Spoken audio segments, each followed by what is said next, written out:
सभी साथियों का यहाँ स्वागत। आप लोगों से 10-15 दिनों के बाद सामूहिक तौर पर मुलाकात हो रही है। तो सबसे पहले कल ही आपने दिवाली मनाई है, तो दिवाली की शुभकामना। और अगले 4-5 दिनों में बिहार का महापर्व छठ भी मनाया जाने वाला है, तो छठ की अग्रिम बधाई। आज आपको दिवाली के अगले ही दिन कष्ट इसलिए दिया है कि बिहार में हो रही एक अप्रत्याशित लोकतांत्रिक प्रक्रिया में एक अप्रत्याशित घटना जो घटित हो रही है, वो आपको आपके संज्ञान में लाना चाहते हैं। अभी तक पिछले कुछ वर्षों में हम लोगों ने इस देश में देखा है कि जो लोग नए दल, छोटे दल या कई जगहों पर तो बड़े दल भी जब चुनाव जीत कर आते हैं तो उनके विधायकों की खरीद फरोख्त होती है। आप और हम वर्षों से वो तस्वीरें देखते आए हैं कि कैसे लोग अपने विधायकों को बचाने के लिए और उनके राजनीतिक विरोधी उनको खरीदने के लिए, अपने पाले में करने के लिए उनको कोई रिजॉर्ट में बंद करता है, कोई दूसरे राज्य में ले जाता है, कोई मोबाइल छीनता है। सरकारें बनाई और बिगाड़ी जाती हैं। और पिछले कुछ वर्षों में भारतीय जनता पार्टी की एक छवि बनी है कि चुनाव कोई भी जीते, सरकार यही लोग बनाएंगे। अब बिहार में इन्होंने एक नया प्रयोग, नया अभियान शुरू किया है। बिहार में 3 वर्षों तक जन सुराज को वोट कटवा पार्टी बताने वाले भारतीय जनता पार्टी, ये कहने वाले कि इनकी कोई वजूद नहीं है, इनकी हालत देखिए। चुनाव की प्रक्रिया शुरू हुई है और सबसे ज्यादा अगर डर किसी को लग रहा है तो वो एनडीए के, भाजपा के लोगों को लग रहा है। और वो डर महागठबंधन के लोगों से नहीं लग रहा, क्योंकि महागठबंधन के लोगों का इस्तेमाल तो वो जनता को डराने के लिए करते हैं कि भाई हमको वोट दे दो, नहीं दोगे तो लालू जी का जंगल राज आ जाएगा। लेकिन इस बार चुनाव की लोकतांत्रिक प्रक्रिया में जन सुराज का एक नया विकल्प जनता के सामने है। और जो बात मैं पिछले 2 बरस से गांव-गांव जाकर मैंने बताया है कि जन सुराज का सबसे बड़ा असर ये है कि सबसे बड़ा योगदान ये है कि 30 वर्षों से चल रही बंधुआ मजदूरी, लोगों की मजबूरी, जहां लालू जी के डर से भाजपा नीतीश और भाजपा के डर से लालू जी को आपको वोट देना पड़ता है, उस राजनीतिक बंधुआ मजदूरी को खत्म करने का रास्ते का नाम है जन सुराज। और इसकी वानगी आप देखिए। यहाँ का एक क्षेत्र, अभी आपने खबर सुनी होगी कि पिछले 4-5 दिनों में 3 जन सुराज के घोषित उम्मीदवार जिन्होंने नामांकन किया या जो लोग नामांकन करने गए, उन लोगों को नामांकन नहीं करने दिया गया, या नामांकन किया तो उससे उनका नामांकन विड्रॉ कराया गया है। अब कुछ लोग इसको ये चर्चा कर रहे हैं कि लगता है कि जन सुराज के लोग डर रहे हैं। तो अब कौन डर रहा है, इसको दिखाने के लिए आपके पास यहाँ आज मैंने प्रेस वार्ता बुलाई है। पहला केस है दानापुर का।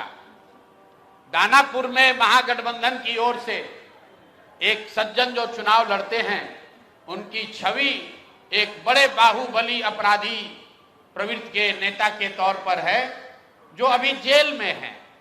और फिर भी वहां भाजपा जब लड़ती है तो इनके पास बताने के लिए कुछ नहीं है, सिर्फ ये डराते हैं कि भाई हमको वोट दे दो, नहीं तो जो सज्जन राजद से जीतते हैं वो आ जाएंगे, आपका जीना हराम कर देंगे।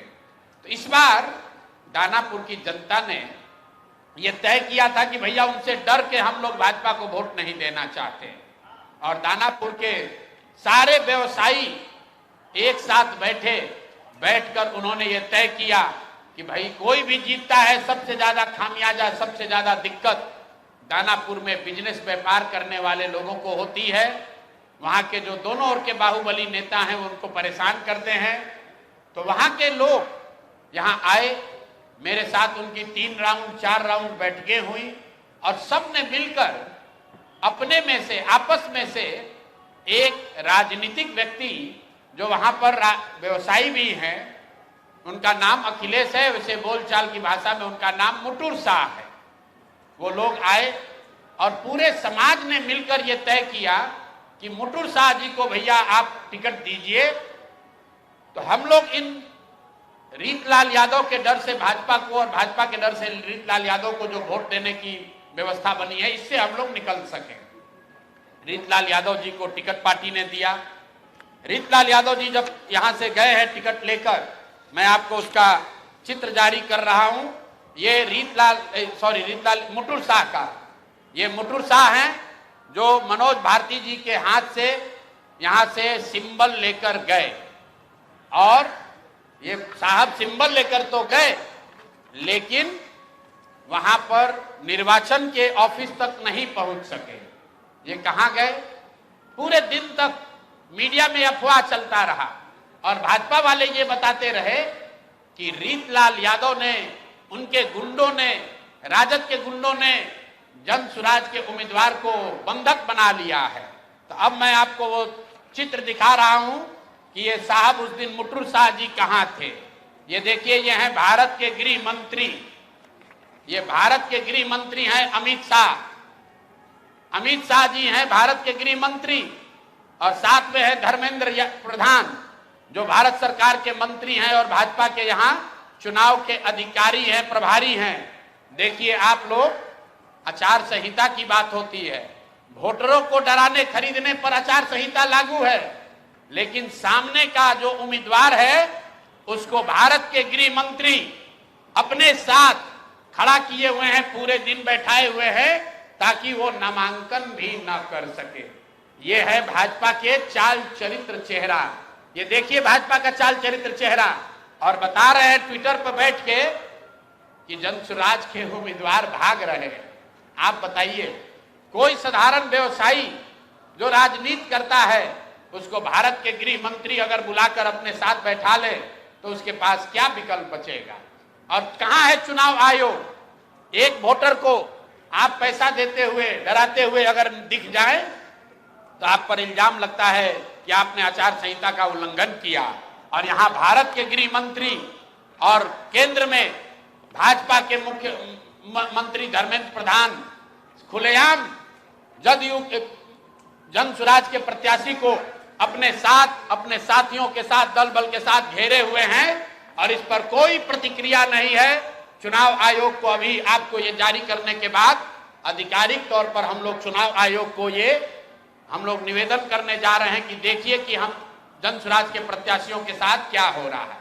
ये जनसुराज के प्रत्याशी के साथ नहीं हो रहा है, ये वो डर है, वो राजनीतिक बंधुआ मजदूरी जो खत्म करने का रास्ता जनसुराज ने बनाया है, उससे छटपटाहट जो पैदा हुई है उसी का नतीजा है। क्योंकि ये एक बात नहीं है, ये एक केस नहीं है। अब दूसरा केस देखिए, ब्रह्मपुर में, ब्रह्मपुर शाहपुर विधान बक्सर लोकसभा क्षेत्र के ब्रह्मपुर में, वहां से दूसरे लोजपा के एक बहुत बड़े बाहुबली नेता हुलास पांडे जी चुनाव लड़ रहे हैं। जरा सुनिए ये लोग कैसा कैसा राजनीति करते हैं। बिहार में स्वच्छता की बात कर रहे हैं। एनडीए का उम्मीदवार कौन है? लोजपा के हुलास पांडे। उनकी छवि क्या है वो आप हमसे बेहतर जानते हैं। वहां से ये जनसुराज के प्रत्याशी हैं डॉक्टर सत्य प्रकाश तिवारी। देख लीजिए, पटना में बहुत बड़ा नेत्र अस्पताल चलाते हैं, और इनका चेहरा देख लीजिए कि एक दबाव में इन्होंने टिकट लिया है कि खुशी खुशी लिया है। ये देख लीजिए, इन्होंने जनसुराज का टिकट लिया, जनसुराज ने इनको उम्मीदवार बनाया। 3 दिनों तक इन्होंने सक्रियता से वहां प्रचार किया, लेकिन कल जब नामांकन वापस लेने की अंतिम दिन थी, कल अंतिम तारीख था, परसों रात तक ये साहब अभियान में लगे हुए थे, प्रचार कर रहे थे, और कल सुबह में अचानक से भाई साहब ने अपना उम्मीदवारी, अपना नामांकन वापस लिया है। और वापस लेने के पीछे का चित्र देख लीजिए। उन्होंने एक चित्र जारी किया है कि जहां पर डॉक्टर साहब अपना नामांकन वापस ले रहे हैं। हम चित्र जारी कर रहे, देखिए धर्मेंद्र प्रधान हैं और यही डॉक्टर सत्य प्रकाश तिवारी हैं। इनके घर पर बैठ के इनको देखिए क्या किया जा रहा है। आपने भारत के लोकतांत्रिक इतिहास में ये नहीं देखा होगा कि चुनाव घोषित होने के बाद जो उम्मीदवार है, आधिकारिक तौर पे जो उम्मीदवार है, उससे पार्टी का कार्यकर्ता नहीं, लोकल नेतृत्व नहीं, भाजपा के केंद्र में मंत्री धर्मेंद्र प्रधान है। ये देखिए हाथ मिला रहे हैं भाई साहब, इस डॉक्टर के घर पर बैठ के इसको दबाव देकर जबरदस्ती इनसे चुनाव में इनका नामांकन वापस लिया गया है। मेरे भाई, लोजपा के एक बाहुबली नेता को बचाने के लिए, वहां के एक जनसुराज के सभ्य डॉक्टर के उम्मीदवारी को खत्म कराने के लिए आप इतनी ताकत लगा रहे हैं, तो पूरा बिहार को ये देखने, जानने, समझने की जरूरत है कि जनसुराज के लोग भाग रहे हैं कि यहाँ खुलेआम गुंडागर्दी की जा रही है, लोकतंत्र की हत्या की जा रही है। आप बताइए, आप में से कोई भी आदमी, आप सारे पत्रकार, यहाँ देश के भी पत्रकार हैं, पूरे देश के इतिहास में, लोकतांत्रिक इतिहास में आप दिखा दीजिए कि जहां किसी दूसरे पार्टी का घोषित उम्मीदवार, उसके साथ भारत के गृह मंत्री, भारत के केंद्रीय मंत्री बैठकर उसको डराकर, समझाकर, कोर्स करके उससे उम्मीदवारी वापस लेने के लिए मजबूर कर रहे हैं। ये चित्र आपके सामने जारी कर रहे हैं। ये कहानी यही नहीं रुकी है, ऐसी गलती इन्होंने सूरत में की थी। मैं इनको याद दिलाना चाहता हूं, लोकसभा चुनाव में आपको याद होगा, जब ये लोग 400 पार का नारा दिए थे, तो सूरत में सारे दलों के प्रत्याशियों का नामांकन वापस ले लिया गया था। इस स्वतंत्र भारत के इतिहास में पहली बार ऐसा हुआ कि सूरत में भाजपा का प्रत्याशी बिना चुनाव लड़े ही जीत कर आ गया, लेकिन जनता ने उसका करारा जवाब दिया। जो 400 सीट का दावा कर रहे थे, उनको 240 पर निपटा दिया। तो बिहार की जनता को आपके माध्यम से बताना चाहते हैं कि ये सरेआम लोकतंत्र की धज्जी उड़ाई जा रही है, सरेआम उम्मीदवारों को धमकी दी जा रही है, उनको घरों में बंद किया जा रहा है, और बंद करने वाले लोग कोई स्थानीय नेता नहीं है, गुंडा बदमाश मवाली नहीं है, भारत सरकार के मंत्री। और ये मैं कह नहीं रहा हूं, ये आप चित्र देखिए, आप चित्र देखिए, भारत के गृह मंत्री, उनका क्या लेना देना है मुटुर शाह से? मुटुर शाह से उनका क्या लेना देना हो सकता है? उनसे कोई पूछे कि आप इतने बड़े नेता हैं, भारत के गृह मंत्री हैं, दानापुर में जनसुराज के उम्मीदवार मुटुर शाह के साथ बैठकर आप क्या कर रहे हैं? उसको क्यों सबके साथ, अपने दल के लोगों के साथ आपने घेरा हुआ है?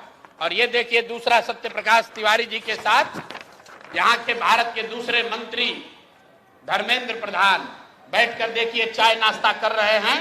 और डॉक्टर साहब बताइए, कोई एक डॉक्टर हिम्मत करके बिहार की व्यवस्था को सुधारने के लिए खड़ा हुआ है, आप उसका हौसला अफजाई नहीं कर रहे हैं, आप उसका विरोध कर रहे हैं। यहां तक तो ठीक है, लेकिन आप उसके घर पर बैठ के उस पर राजनीतिक, आर्थिक, सामाजिक दबाव बना रहे हैं, उसको धमका रहे हैं।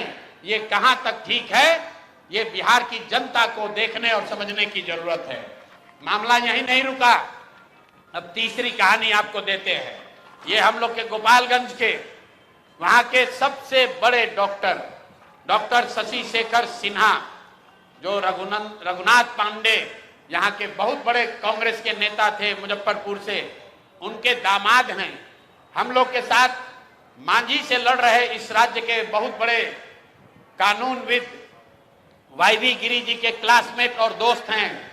और हम लोग के पार्टी में विनीता विजय जी, जो वरीय नेत्री हैं, कोर कमेटी की, एग्जीक्यूटिव कमेटी की मेंबर हैं, ये डॉक्टर साहब उनसे भी जुड़े रहे। जनसुराज से इनका वास्ता करीब 1 साल पुराना है। मेरी सभाओं में, हम लोग की बैठकों में लगातार आते रहे। इनको जनसुराज का उम्मीदवार बनाया गया गोपालगंज से। ये उनका ट्वीट है, मैं पढ़ देता हूं। 4 दिन पहले इन्होंने ट्वीट किया, आज का दिन परिवर्तन का प्रतीक, डॉक्टर शशि शेखर सिन्हा जी का नामांकन, जनता की जीत की शुरुआत। यह है डॉक्टर शशि शेखर सिन्हा। और ये देखिए, कल परसों रात में ये 8 बजे तक चुनाव का प्रचार कर रहे थे। परसों रात में 8 बजे तक चुनाव का प्रचार कर रहे थे। रात में 11 बजे के बाद वहां के भाजपा के एमएलसी और अन्य कई बड़े नेता डॉक्टर साहब के पास पहुंचे और इन पर हर तरह का दबाव बनाकर ये मजबूर किया कि आप चुनाव में अपना नामांकन वापस लीजिए। कल सुबह मेरी सबसे पहले जब मुझे ये सूचना मिली तो डॉक्टर वाईबी गिरी जी ने इनसे लंबी बात की फोन पर। इन्होंने कहा कि नहीं, मैं बिल्कुल जन सुराज के साथ हूं, किसी भी तरीके से पीछे हटने का सवाल नहीं है। उसके बाद मेरे से इनकी फोन पर बात हुई है 11 बजे। मैं आपको फोन का कॉल रिकॉर्ड जारी कर सकता हूं। 11 बजे डॉक्टर साहब से बात हुई है। डॉक्टर साहब ने कहा है कि प्रशांत जी, हम पर थोड़ा दबाव बना रहे हैं लोग, लेकिन मैं पूरी तरीके से आपके साथ हूं। उसके 2 घंटे के बाद डॉक्टर साहब अपने घर से निकले और जाकर अपना नामांकन वापस करने का आवेदन दे दिया और अपना फोन, अपना सारा सार्वजनिक कांटेक्ट उन्होंने बंद किया हुआ है। और ये चित्र भाजपा की ओर से जारी किया गया है, जिसमें वहां के भाजपा के प्रत्याशी और भाजपा के बड़े नेता डॉक्टर साहब को गले लगा रहे हैं और ये बता रहे हैं कि भाजपा के समर्थन में इन्होंने अपना नामांकन वापस लिया है। ये आपको मैं 3 उदाहरण, 3 जो घटना हुई है, ये इससे आपको अवगत कराना चाहता हूं। बात 3 प्रत्याशियों की नहीं है, क्योंकि जन सुराज के 240 योद्धा भी हैं मैदान में।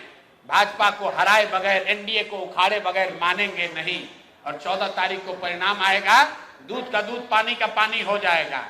लेकिन ये जो माहौल बनाने की कोशिश कर रहे हैं कि हम लोग डरने वाले हैं, मेरे भाई प्रशांत किशोर जन सुराज के साथी किसी से डरने वाले नहीं हैं।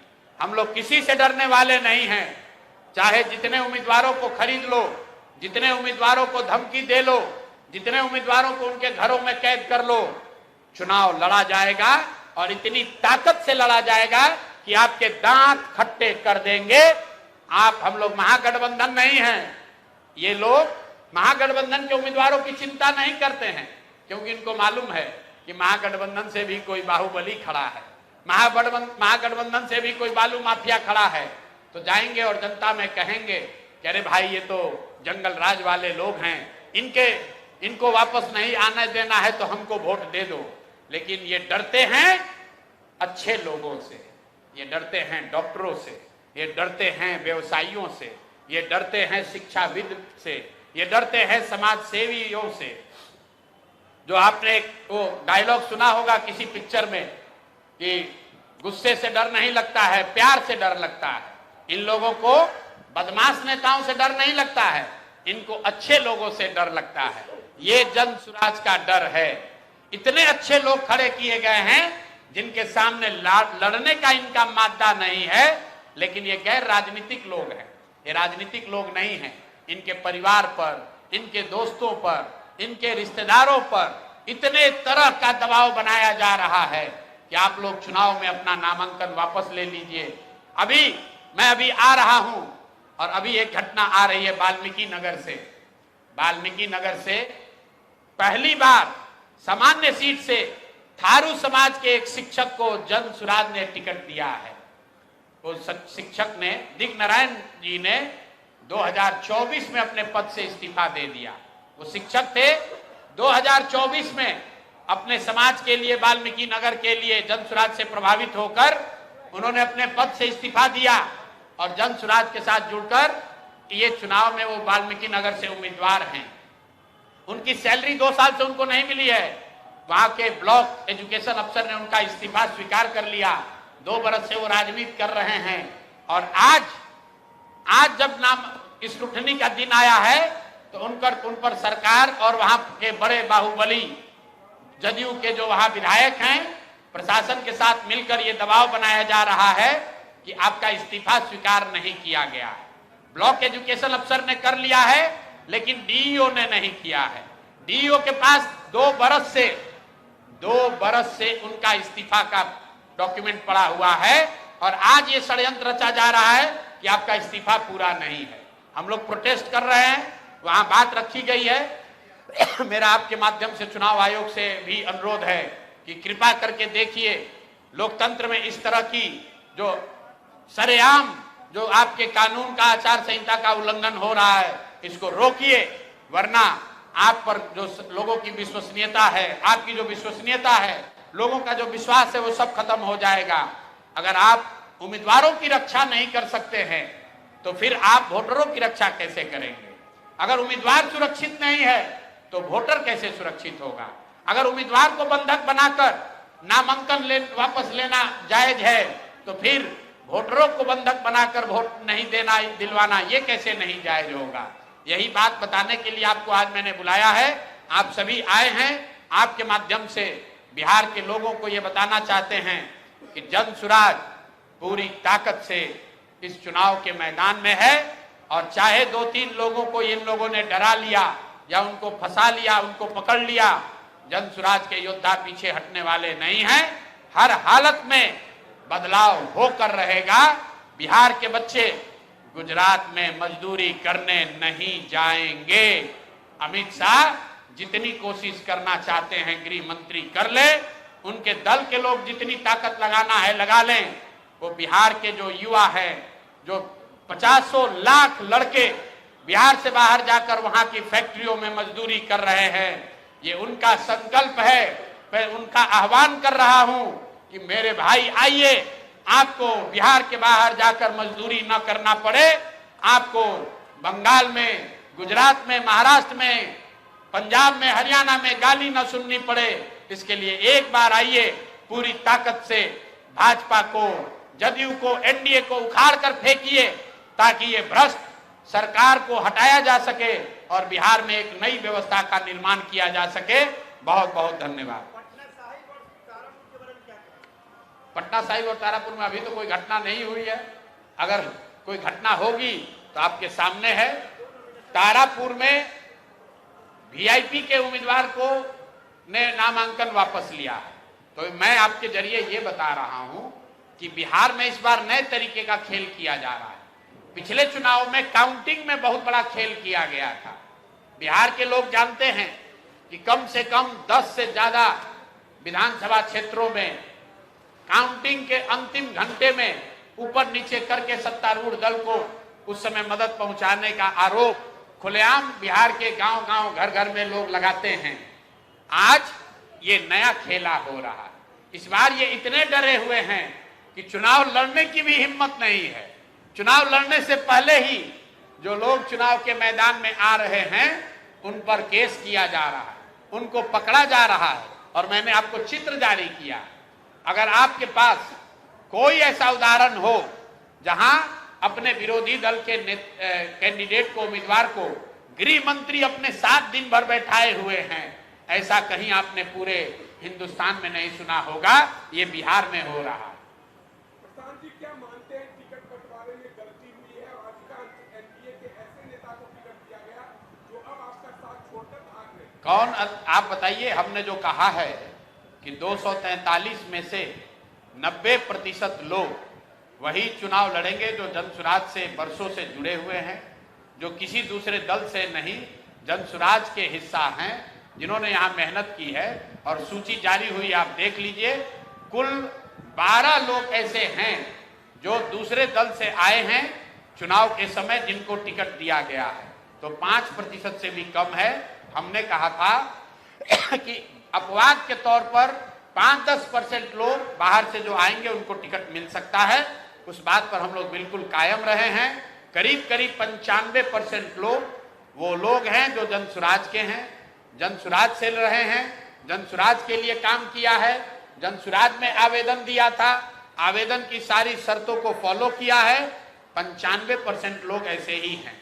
दूसरी बात ये भी कही गई कि 90% से ज्यादा लोग, 200 से ज्यादा लोग ऐसे होंगे जो जीवन में पहली बार चुनाव लड़ रहे होंगे। और आप जाकर जनसुराज की सूची देख लीजिए, उसमें 200 से ज्यादा लोग यही हैं जिन्होंने जीवन में पहले कभी चुनाव नहीं लड़ा है। तो हम लोगों ने जो कहा है करीब करीब अक्षरशः उसका पालन किया है।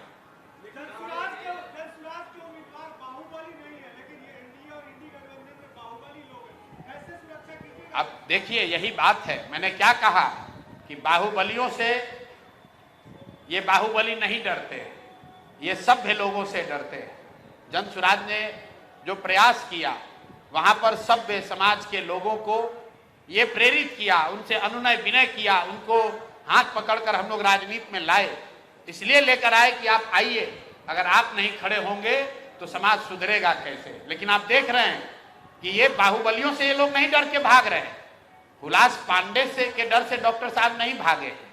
धर्मेंद्र प्रधान जो देश के मंत्री हैं, बताइए, इस देश के शिक्षा मंत्री, इस देश का शिक्षा मंत्री अपराधियों के तरह अपने प्रतिद्वंदी को, अपने सामने वाले राजनीतिक दल के उम्मीदवार को उसके घर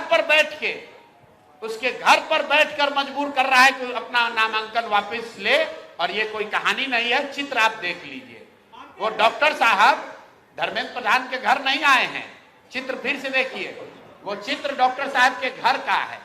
और भारत के शिक्षा मंत्री, इतने बड़े अपने आप को नेता बताने वाले सज्जन, एक अपराधी को, एक बाहुबली को बचाने के लिए एक सभ्य समाज से खड़े हुए डॉक्टर को डराकर उसका नामांकन वापस ले रहे हैं। तो ये भाजपा का चाल चरित्र चेहरा दिखाता है, ये जन स्वराज की कमजोरी नहीं बता रहा। आप पत्रकार हैं, अगर आपको भारत के गृह मंत्री अपने यहां बुलाकर दिन भर बैठा ले, आप क्या कीजिएगा? आपके पास कोई उपाय नहीं। भारत के गृह मंत्री हैं, अगर आपको बुला के बैठा लेंगे, आप क्या कीजिएगा? नामांकन के दिन लोग कह रहे हैं कि रीतलाल यादव के गुंडों ने उठा लिया। चित्र आ रहा है कि भैया वो तो दिन भर भारत के गृह मंत्री के साथ बैठे हुए थे।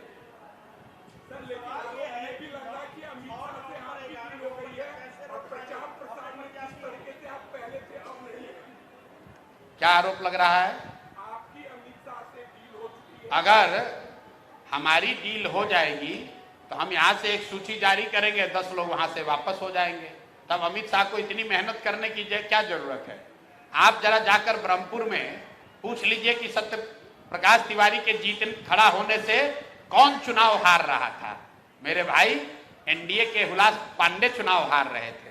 अगर इसीलिए मैं पत्रकारों को कहता हूं, आप लोग कहते हैं कि आप गुस्साते हैं, मेरे भाई सवाल करना आपका अधिकार है, लेकिन कुछ आधार भी तो देख लीजिए कि सत्य प्रकाश तिवारी के लड़ने से फायदा किसको हो रहा था और नुकसान किसको हो रहा था। शशि शेखर सिन्हा के विड्रॉल से फायदा किसको हो रहा है और उन पर दबाव किसने बनाया, किसने पैसा दिया, किसने उनके घर के लोगों को डराया, ये तो चित्र बता रहे हैं मेरे भाई।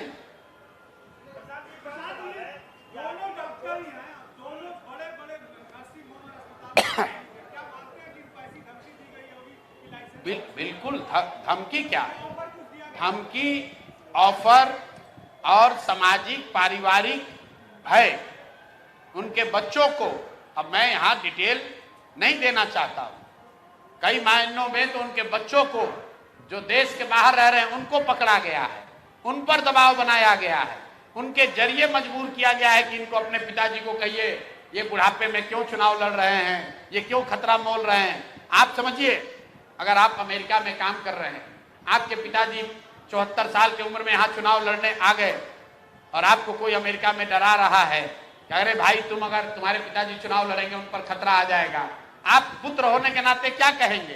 कह रहे छोड़िए पिताजी, क्यों इस पचड़े में पड़ना है।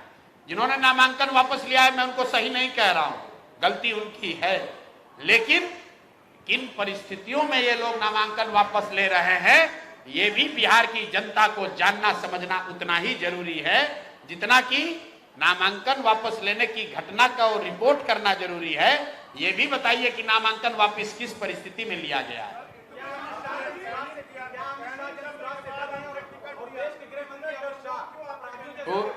पूरे भाजपा वाले थर-थर एनडीए वाले कांप रहे हैं, थर-थर कांप रहे हैं, क्योंकि इनको अंदाजा ही नहीं था कि समाज के ऐसे ऐसे लोग भी इनके सामने खड़े हो जाएंगे चुनाव लड़ने। और जो लोग खड़े हो गए हैं उसमें से हर व्यक्ति पर दबाव है। ये 3 लोगों ने तो नामांकन वापस लिया है। 14 से ज्यादा जन स्वराज के गैर राजनीतिक पृष्ठभूमि के नेताओं पर पिछले 3 दिनों में हर तरह का दबाव बनाया गया है, उनके परिवार के जरिए, उनके रिश्तेदारों के जरिए, उनके समाज के जरिए। वो जो व्यवसाय करते हैं, जो काम करते हैं, उन पर हर तरह का दबाव बनाया गया है। उसमें से 3 लोग टूटे हैं, 3 लोग टूटे हैं, लेकिन बाकी 11 साथियों ने ये तय किया है कि हम बिल्कुल पीछे हटने वाले नहीं हैं। यहाँ जो हम लोग के बहुत बड़े शिक्षाविद केसी सिन्हा जी चुनाव लड़ रहे हैं, आप में से भी कई साथियों ने कहा हमको कि उन पर बहुत बड़ा दबाव है, केसी सिन्हा पर बहुत बड़ा दबाव रहा है, लेकिन मैं आपके सामने कैमरे पर केसी सिन्हा जी का धन्यवाद करना चाहता हूं कि सारे दबाव के बाद भी उन्होंने पीछे हटना स्वीकार नहीं किया है। लेकिन जब युद्ध होता है तो कुछ लोगों का ईमान डगमगा जाता है, कुछ लोग जो हिम्मत करके खड़े हुए थे वो डर जाते हैं, लेकिन उससे जनसुराज नहीं डरने वाला है। जनसुराज 1.5 करोड़ लोगों का परिवार है, ये 2-4 लोगों के आगे पीछे होने से नहीं डरने वाले हैं। याद रखिए, आजादी की लड़ाई में जो साथ लड़े थे उनमें से कई बार 1-2 लोग मुखबिर हो गए। आपने चंद्रशेखर आजाद की कहानी सुनी है, उनके किसी दोस्त ने जाकर बता दिया अंग्रेज को कि अभी एल्फ्रेड पार्क में चंद्रशेखर आजाद आने वाले हैं, उनको अंग्रेजों ने घेर कर मार दिया। लेकिन इतिहास आज भी चंद्रशेखर आजाद को याद करता है और उस मुखबिर के मुंह पर आज भी कालिक पुती हुई है। तो जो साथी छोड़कर जा रहे हैं वो खुद शर्मसार हैं। शशि शेखर सिन्हा, उनकी हिम्मत नहीं है कि समाज के सामने खड़े होकर बोल सके। सत्य प्रकाश तिवारी, उनकी हिम्मत नहीं है कि समाज के सामने आकर बोल सके। मुटु सिन्हा अब अपने समाज का नेतृत्व करने का दावा नहीं कर सकते हैं। लेकिन हमारी शिकायत उन व्यक्तिगत लोगों से नहीं है, हमारी शिकायत चुनाव आयोग से है। हमारी शिकायत भारतीय जनता पार्टी और उनके नेतृत्व से है कि मेरे भाई, अपने आप को दुनिया का सबसे बड़ा दल बताने वाले, इतना प्रसिद्धि, इतने ताकत वाला दल बताने वाले, कल के 1 साल पहले बने दल से इतना डर रहे हो कि दूसरे के विधायक खरीदते हो, इस दल के प्रत्याशियों को खरीद रहे हो, तो तुम ये डर दिखाता है कि कितना घबराए हुए हो। जान नहीं बचने वाली है। 14 तारीख को सत्ता छोड़ने के लिए तैयार होइए, जनता तैयार है। चाहे जितना माहौल बना लीजिए, घर घर बात पहुंची हुई है। लोग इस बार जाति धर्म पर नहीं, लालू के डर से मोदी भाजपा नीतीश को नहीं और मोदी के डर से राजद को नहीं, लोग इस बार अपने बच्चों के लिए वोट देंगे, बिहार में व्यवस्था के परिवर्तन के लिए वोट देंगे, शिक्षा और रोजगार के लिए वोट देंगे, पलायन को बंद करने के लिए वोट देंगे।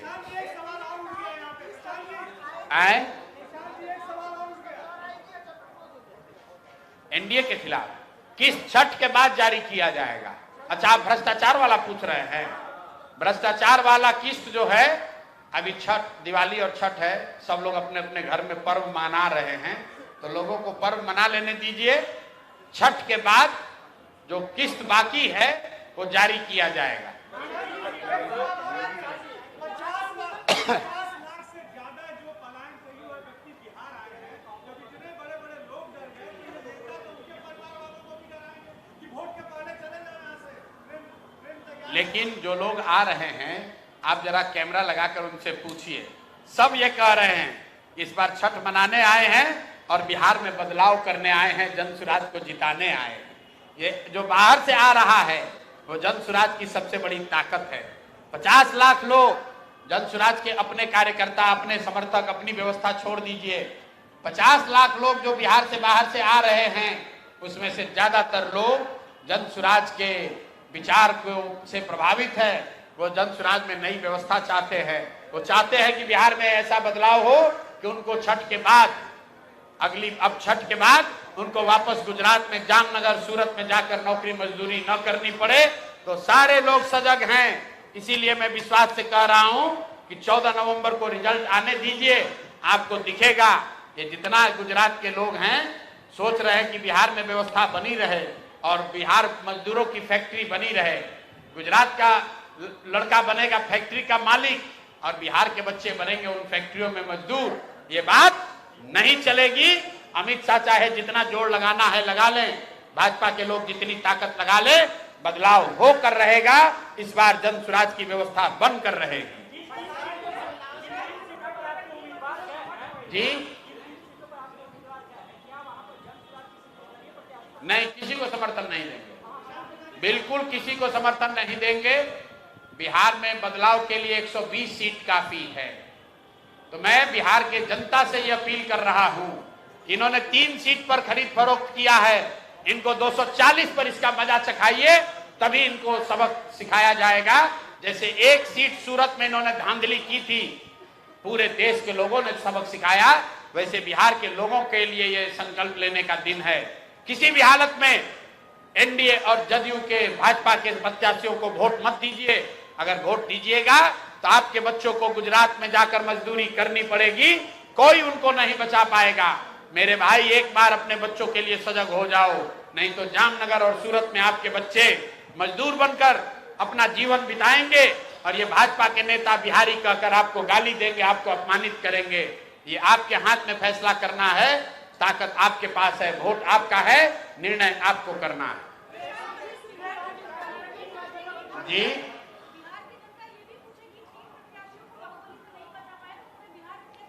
ये बाहुबली से लोग नहीं डरे, हुलास पांडे से डॉक्टर साहब नहीं डरे, मुटुर शाह रीतलाल यादव से नहीं डरे, वो भारत के गृह मंत्री से डरे। अब आप बताइए कि गृह मंत्री अगर आपको अपने घर बुलाएं, अपने कार्यालय बुलाएं और पूरे दिन वहीं बैठा लेंगे तो आप क्या कहिएगा? अगर भारत के शिक्षा मंत्री एक डॉक्टर प्रत्याशी के घर पर आकर बैठ जाएं तो आप क्या कहिएगा? आप बताइए। अगर आपके घर का कोई साथ, आपका बेटा, आपका भाई जो अमेरिका में काम कर रहा है, वहां अमेरिका में उस पर दबाव बनाया जाए भारतीय जनता पार्टी के सदस्यों के द्वारा कि अपने पिताजी को कहकर उसका नामांकन वापस कराओ, तो आप क्या कहिएगा? ये लोग अपराधियों से नहीं डरे, ये तो प्रचार कर रहे थे। इन्होंने तो अपराधियों के सामने नामांकन किया है, ये डरे नहीं है। इनको एक तरीके से बंधक बनाया गया है, आर्थिक सामाजिक दबाव बनाकर इनको बंधक बनाया गया है।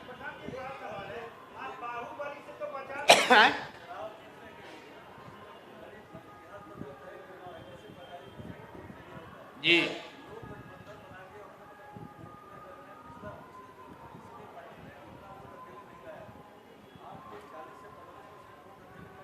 भाई इसको मैंने पहले समझाया हुआ है कि पिछला जो चुनाव हुआ है, बाकी का छोड़ दीजिए, 2020 में जो चुनाव हुआ तो दोनों गठबंधन को मिलाकर 72% वोट पड़ा है। मतलब 28% लोगों ने 2020 में ना महागठबंधन को वोट दिया, ना एनडीए को वोट दिया। तो 28% लोग तो पहले से इनके विरोध में खड़े हैं। और दूसरा, आप लोग का भी अपना अलग अलग आकलन है। कोई बता रहा है कि जनसुराज एनडीए का 5-10% वोट काटेगा, कोई बता रहा है कि 5-10% वोट महागठबंधन का काटेगा। तो अगर आपकी बात ही मान ले तो 5-10% एनडीए का वोट कटा, 5-10% महागठबंधन का वोट कटा, इन दोनों को 28% लोग जो पहले से इन दोनों गठबंधनों से कटे हुए हैं, इसको जोड़ दीजिएगा तो करीब करीब 45% वोट होता है। और यही वो लोग हैं जो जनसुराज को वोट देने जा रहे हैं।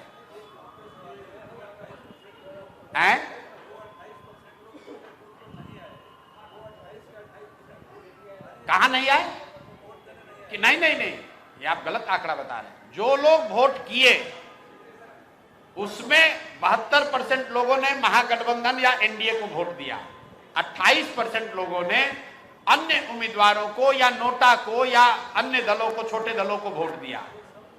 तो मैं ये नहीं कह रहा हूं कि सब आ जाएंगे, लेकिन आपने कहा कि कौन आपको वोट देगा, तो 28% जनता, तो 2020 में 28 पर 1/3 जनता तो पहले से इन दोनों को वोट नहीं दे रही है। जो लोग वोट देने गए उसमें से 1/3 लोग इनको वोट नहीं देते, वो संख्या और बढ़ी है।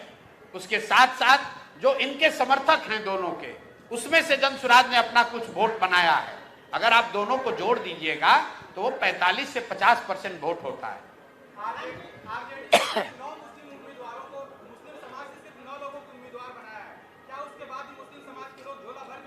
मेरे भाई, यही बात तो जनसुराज पिछले 2.5-3 वर्षों से बता रहा है। सिर्फ मुसलमानों की बात क्यों कर रहे हैं? अति पिछड़ों की राजनीति करने वाले, सामाजिक न्याय का दावा करने वाले एनडीए और नीतीश कुमार के लोग, जरा देखिए कि आरजेडी के लिस्ट में कितने अति पिछड़ों को टिकट मिला है।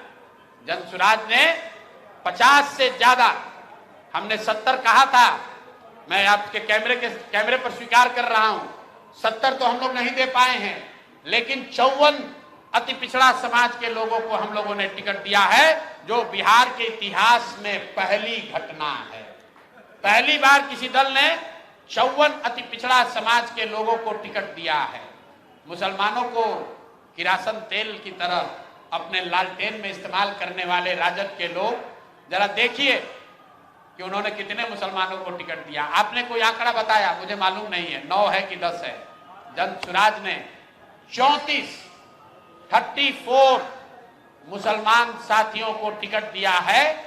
और सिर्फ यही नहीं, हमने अपना वो वादा भी निभाया है कि सीमांचल के कुछ क्षेत्रों को छोड़कर पूरे बिहार में जहां कहीं भी मुस्लिम उम्मीदवार या विधायक रहे हैं, वहां पर जनसुराज ने मुस्लिम उम्मीदवार नहीं खड़े किए हैं।